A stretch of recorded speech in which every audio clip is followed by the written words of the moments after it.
이 16만 원짜리 설계를 본인의 자녀나 가족에게 가입시킬 수 있겠습니까? 반갑습니다. 보험을 가장 보험답게 안내한다고 자부하는 지팀장입니다. 오늘은 조금 무겁지만 현실적인 얘기를 해볼까 합니다. 대한민국처럼 보험이 잘 팔리는 나라는 아마 없을 겁니다. 그만큼 보험회사도 많고 설계사도 많고 보험 시스템 자체가 잘 이루어지고 있는데요. 하지만 선택할 수 있는 폭이 넓고 상품도 그만큼 많다 보니까 나의 목적성과는 다르게 너무 과도하게 가입하신 분들도 그만큼 많다고 볼 수 있습니다. 문제는 이런 과도한 보험 가입으로 인해서 결국에는 고객들이 피해를 볼 수밖에 없다는 건데요. 그 중심에 있는 것이 바로 지인 설계사입니다. 10년 동안 이 일을 하면서 그만큼 엄청난 양의 리모델링을 진행해 왔는데요. 보험료가 부담이 되시거나 혹은 보장이 별로여서 문의를 주신 분들 대부분이 10명 중에 8, 9분이 모두 지인 설계사 가입건이었습니다. 지인이니까 알아서 해주겠지. 비싼 만큼 값어치를 하겠지. 라고 생각하실 수 있는데요. 가입 몇 년 후에 후회하시는 경우가 대부분입니다. 제가 항상 말씀드리는 보험의 목적성, 내 소득 수준에 맞추어 감당할 수 있는지를 생각해 봐야 되고 어떤 보장이 얼마나 있는지 그 보장이 내가 정말 원하는 것인지를 반드시 따져봐야 됩니다. 그래서 오늘 시간은 하나의 지인 가입 사례를 통해서 안내를 도와드리겠습니다. 구독, 좋아요는 무료입니다. 한 번씩만 눌러주시고 시청해주시면 대단히 감사하겠습니다. 지금 바로 시작합니다.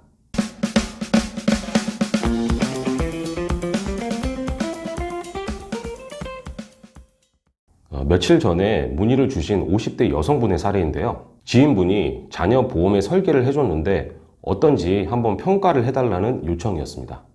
설계를 보시면 화면에 꽉 찰 정도로 많은 담보가 있습니다.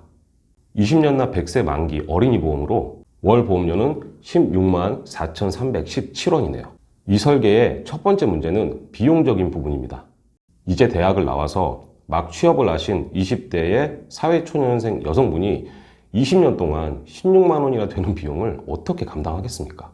물론 일정 기간 동안은 부모님이 돈을 대신 내주시겠지만 어차피 본인이 감당해야 할 부분이고 이분이 결혼을 하거나 30대가 넘으면 본인 보험이나 자녀 보험도 따로 준비를 하셔야 될 텐데 그러면 여기서 부담이 더 가중되겠죠.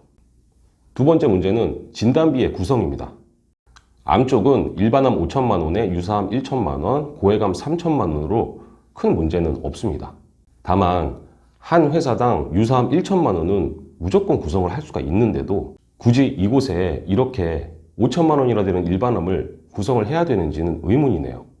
그리고 뇌심혈관 쪽은 가장 중요한 뇌혈관 허혈성 심장 진단비가 1천만 원밖에 구성이 안 돼 있고 그래서 뇌심혈관 수술비를 2천만 원으로 구성한 것으로 보이는데요. 성인에서도 뇌혈관 허혈성 심장 진단비 1천이 작다고 다들 생각을 하시는데 어린이 보험에서는 당연히 한도가 2천만 원 이상은 돼야 한다는 겁니다.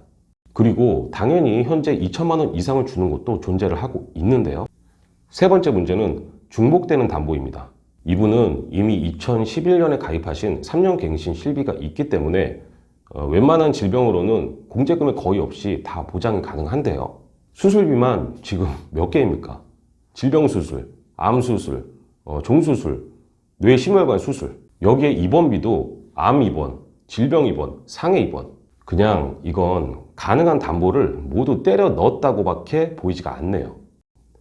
특히 질병 입원비는 1일에 3만 원밖에 못 받는데 월 보험료가 14,000원입니다. 1년이면 16만 8천 원이고 20년으로 따지면 330만 원이 되네요. 요즘은 중대질병도 입원을 오래 시켜주지 않습니다. 대부분 수술 이후 통원치료가 주를 이루고 있는데요. 그리고 당연히 실비에서도 보장이 됩니다. 물론 수술비는 여러 가지가 있어도 당연히 중복 보장이 되고 회당 반복 지급되는 장점이 있는데요. 하지만 큰 돈이 들어가는 중대질병은 역시 실비에서 보장이 되고 여기에 포함되는 수술을 한꺼번에 받는 것 자체가 정말 희박한 확률입니다. 수술비 보험에 대한 것은 지난 영상을 한번 참고해 보시면 도움이 되실 것 같네요. 이 설계를 제 기준으로 바꿔본다면 이렇습니다. 일반암 3천만 원을 제외한 중대질환 진단비는 모두 그대로이고 입원, 질병의장애, 항암은 모두 제외했습니다.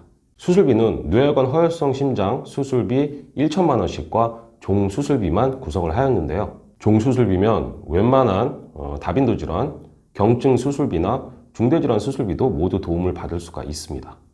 그리고 여기 나와 있는 모든 질병 상해 보장은 실손 의료비와 중복이 가능하겠습니다. 이렇게 해서 한 상품에 7만 원대면 충분한 보장이 가능하다고 판단을 하네요. 사실 지인 설계사 가입권을 해지하기가 쉽지는 않습니다. 관계성 때문일 수도 있고 해지를 하면 담당 설계사에게 피해가 가거나 연락이 가기 때문에 꺼려지는 부분도 물론 있고요. 하지만 내가 원하지 않은 과도한 보험을 계속 가져가게 되면 결국에 피해를 보는 것은 나 자신이나 내 가족이 될 수밖에 없습니다. 저는 어린이 보험이건 성인 보험이건 연령, 성별 구분 없이 되도록이면 10만 원 이상은 권해드리지 않고 있습니다. 보험료라는 게 비용이 커지면 커질수록 유지율은 그에 따라 낮아질 수밖에 없는 구조입니다. 보장성 보험 10년 이내 해지율이 50%가 넘는다는 사실을 반드시 알고 계셔야 하는데요. 그만큼 보험은 유지가 생명입니다. 무해지 환급형이 올해 변경이 조금 됐지만 아직 완전히 없어진 건 아니기 때문에 지금도 판매를 하고 있는데요. 납기 내 해약 시 환급이 0원이라는 점도 수차례 안내를 드렸습니다. 만약 위 여성분이 이 보험을 가입해서 30대 이후에 실직 상태가 되거나 경제적인 어려움이 닥쳐서 해지를 했을 때 보장 하나 받지 못하고 그동안 낸 돈은 그냥 보험사가 다 가져가게 되는 구조입니다. 그래서 계속 강조드리는 것이 나의 목적성과 내가 감당할 수 있는 비용인데요. 물론 저도 설계사입니다. 같은 직종에 계신 분을 제가 폄훼할 목적은 아닌데요. 정말 양심적으로 고객을 위해서 판매하는 보험 설계사가 아직도 다수라는 점은 꼭 말씀을 드리고 싶습니다. 마지막으로 이 설계를 권해드린 지인 설계사분께 한마디만 하고 싶네요. 이 16만 원짜리 설계를 본인의 자녀나 가족에게 가입시킬 수 있겠습니까? 설계사는 고객에게 어떻게든 유리한 곳을 권해드리는 것이 맞다고 저는 항상 생각을 합니다. 오늘 영상을 보시고 궁금하신 점이 있거나 내 보험이 잘 가입된 건지 리모델링을 받아보고 싶은 분들은 전화나 카톡으로 언제든지 문의를 주시기 바랍니다. 오늘 시간 여기까지고요. 보험을 가장 보험답게 안내한다고 자부하는 지팀장입니다. 시청해주셔서 대단히 감사합니다.